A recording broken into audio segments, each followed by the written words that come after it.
नमस्कार दोस्तों। आज हम आपके लिए लेकर आए हैं एक मजेदार कॉमेडी वीडियो। अब तक आपने हमारे चैनल पर ज्यादातर ज्ञानवर्धक वीडियो देखी होंगी, लेकिन आज हम थोड़ा हटकर कुछ नया लेकर आए हैं, हंसी से भरपूर कॉमेडी। आगे बढ़ने से पहले अगर वीडियो पसंद आए तो लाइक जरूर करें, और अगर आप हमारे चैनल पर नए हैं तो सब्सक्राइब करना बिल्कुल मत भूलिए, क्योंकि आगे भी ऐसी ही मजेदार और मनोरंजक वीडियो आती रहेंगी। तो चलिए शुरू करते हैं आज की कॉमेडी कहानी, मिट्टी बिजली वाला दामाद। एक दिमागी बिजली और शिरे से भी ज्यादा चिपकने वाली कहानी। एक गांव में रमन नाम का एक लड़का अपनी मां शारदा के साथ रहता था। रमन थोड़ा मंदबुद्धि था, लेकिन दिल का साफ। शारदा को एक दिन अचानक याद आया कि अब तो रमन की शादी को कई साल हो गए हैं, लेकिन बहू तो अभी तक घर आई ही नहीं। असल में रमन की शादी बचपन में ही एक लड़की से तय हो गई थी। तय हुआ था कि जब बच्चे बड़े हो जाएंगे तब रमन अपनी ससुराल जाकर बहू को ले आएगा। पर इस बीच रमन के पिताजी का देहांत हो गया और घर की सारी जिम्मेदारी शारदा पर आ गई। एक दिन शारदा बोली, बेटा अब समय आ गया है, जा बहू को लेकर आ। रमन बोला, ठीक है मां, लेकिन मैं तभी जाऊंगा जब मुझे खाने को कुछ ऐसा मिलेगा जो खाते खाते वहां तक पहुंच जाऊं। शारदा ने सोचा और अगले दिन मक्के के भुने हुए दाने दे दिए। रमन दाने खाते खाते निकला, लेकिन जैसे ही ससुराल का गांव नजदीक आया दाने खत्म हो गए। वो वहीं से वापस लौट आया और मां से बोला, मां मक्का तो गांव के पास पहुंचते ही खत्म हो गया, अब बताओ मैं क्या बताता क्यों आया हूं। शारदा ने माथा पीट लिया, अरे गधे, जब पहुंच ही गया था तो अंदर चला जाता। रमन बोला, अरे मां अगर लोग पूछते कैसे आया तो क्या बताता, झूठ बोलूं, सच बताता तो बेइज्जती होती, इसलिए वापस आ गया। अब शारदा ने सोचा इस बार कुछ ऐसा दूं जो खत्म ही ना हो। उसने एक घड़ा शिरे गुड़ की चाशनी से भर दिया और कहा, ले बेटा इस बार चाटते चाटते चले जाना। रमन चल दिया। शिरा चाटते चाटते उसका मन भर गया, पर शिरा खत्म ही नहीं हो रहा था। उसने सोचा चलो दोनों हाथों से चाटता हूं, जल्दी निपटे।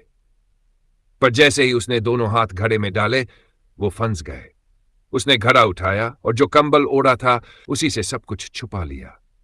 अब ससुराल पहुंचा, राम राम की, सबने उसका स्वागत किया। शाली हंसी ठिठोली करने लगी, जीजाजी चुपचाप क्यों बैठे हो, क्या हमसे डरते हो? रमन बोला, हां, मैं ही जवाब देने लगा।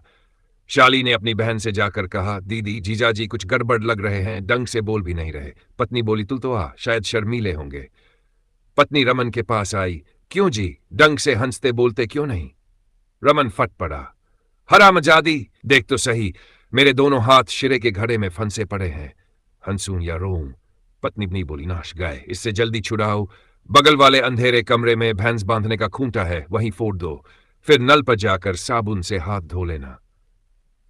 रमन उस अंधेरे कमरे में गया। संयोग से उसी वक्त उसके ससुर वहीं कोने में बैठकर पेशाब कर रहे थे। अंधेरे में कुछ दिखा नहीं। रमन ने सोचा यही होगा खूंटा, और घड़ा सीधा ससुर के सिर पर दे मारा। घड़ा फूटा, सारा शिरा ससुर के सिर पर गिरा। ससुर चिल्लाए, अरे बचाओ, मिट्टी बिजली गिर गई रे, कोई तो पकड़ो इस बिजली को।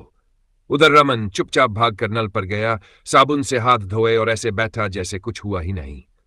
थोड़ी देर बाद गया तो देखा ससुर को सारे घर वाले पोंछ पोंछ के साफ कर रहे हैं, और वो अब भी कहे जा रहे हैं, मिट्टी बिजली गिर गई। पत्नी समझ गई कि यह कारनामा रमन का ही है, लेकिन चुप रही। 2-3 दिन बाद जब ससुर ठीक हो गए तो बहू को विदा कर दिया।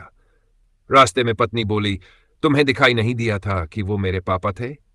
रमन बोला, अंधेरे में कौन किसे देखता है, और फिर तुमने ही तो भेजा था उस खूंटे को फोड़ने। पत्नी बोली, और हाथ फंसाने की जरूरत क्या थी? रमन मुस्कुराया, अरे भाग्यवान, वो लंबी कहानी है, घर चल के सुनाता हूं। तो दोस्तों, देखा आपने कैसे रमन बन गया मिट्टी बिजली वाला दामाद। कभी मक्का खत्म तो कभी घड़े में फंसे हाथ, और आखिर में ससुर जी पर गिरी मिट्टी बिजली।